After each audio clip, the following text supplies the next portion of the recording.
listening to AM radio. I'm going to go ahead and explain a time when I had watched the movie The Exorcist for the first time. Now, I had went with my I went with my dad and my friend Ted when they re-released it in movie theaters. Now, I've never seen the movie prior to that. And you know, it's a scary movie. It's definitely one of those movies that you must see in your lifetime. Um, my Ted has told me that he remembers me breathing very heavily during certain scenes when we were watching it. And you know what? Can you blame me? No.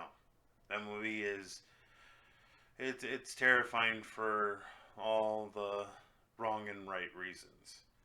Now, after the movie, we went ahead and we dropped Ted off, and we went ahead and picked up my mom. We didn't go into my house. We she knew that we were outside, so she just came outside and we picked her up and we went to um, my Thea Chavela's house in South Colton for a barbecue.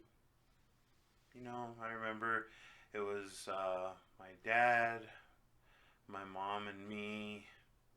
We ate food, had a good time, spent the whole day there. No problems at all. And I remember going back home after. Now, this is where it gets strange for a brief moment. This is the first time we enter the house after watching the movie. And I remember specifically entering my house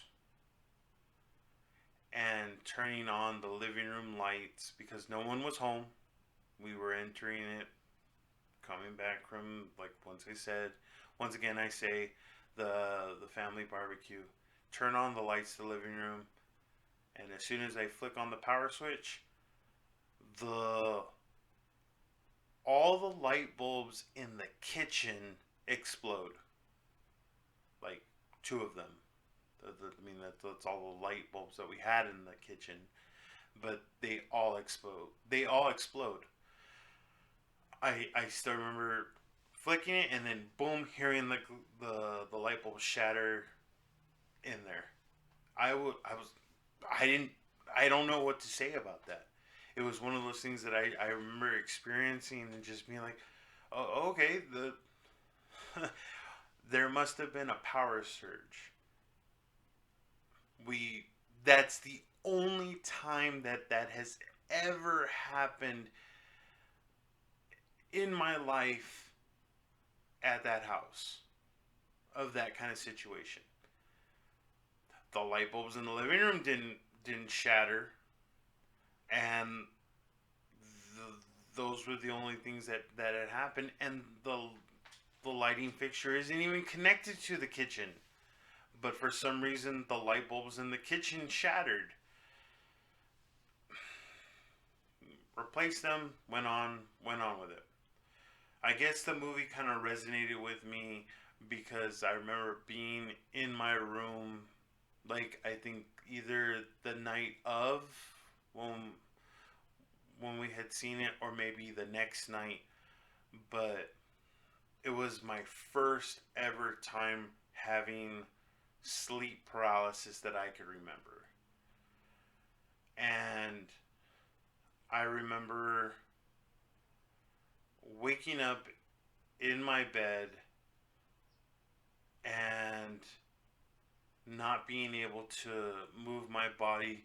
I could move my eyes and I could look around the room of my bedroom, which was the one closest to Ninth Street of the house.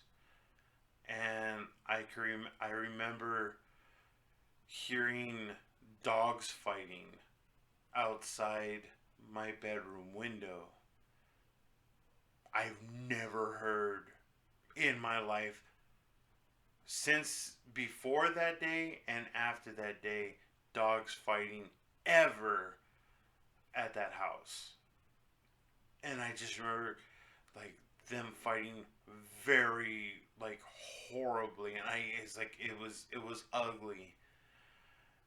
And my room was big, and I just remember having a huge blank white wall, which because I couldn't move and I didn't know what was going on, I remember looking at the white wall, and all I could see is the scene from the movie, uh, The Exorcist. There's a scene where there's like she's clawing up, and there's like a white light in front of her, and you can see like her silhouette, and she's like crawling up, like reaching up to the ceiling, and then to the left of her is the statue of Pazuzu. And that's exactly what I saw on the wall in my room, and I started freaking out. I didn't know how to comprehend it. I didn't know what to do, and I could even hear her like groaning of just like, and I was like, oh my, I didn't. I was freaking out, and the only light in my bedroom was the light from the restroom that was next to my room, and I could see like the light coming from the bottom of the doorway, and that it was just illuminating. And it's like, and then all I could hear is the dogs fighting, and then her groaning, and me being knowing that I was up, and then knowing that I couldn't move. It was severely scary, and I remember having to go ahead and just forcing myself to close my eyes, forcing myself to go ahead and go to sleep. And even with my eyes closed, I could hear the groaning, and I could hear the dogs fighting outside my windows. And I just forced myself to go to sleep. It was so terrifying, and just I don't know how else to explain it. If you've ever had sleep paralysis, to just that feeling of helplessness, the feeling of something in your room that you don't know how to explain, that it's just an overall sense of like just danger. It's so terrifying. And that's what sucks is like it was my first. I didn't even know what sleep paralysis was, but I was going through it. Later on I found out in life what it was, but it didn't help. It didn't help my situation. It didn't help me explain it to my mind, and just the audio that I heard from it, it still just made it very scary and terrifying of what I was going through.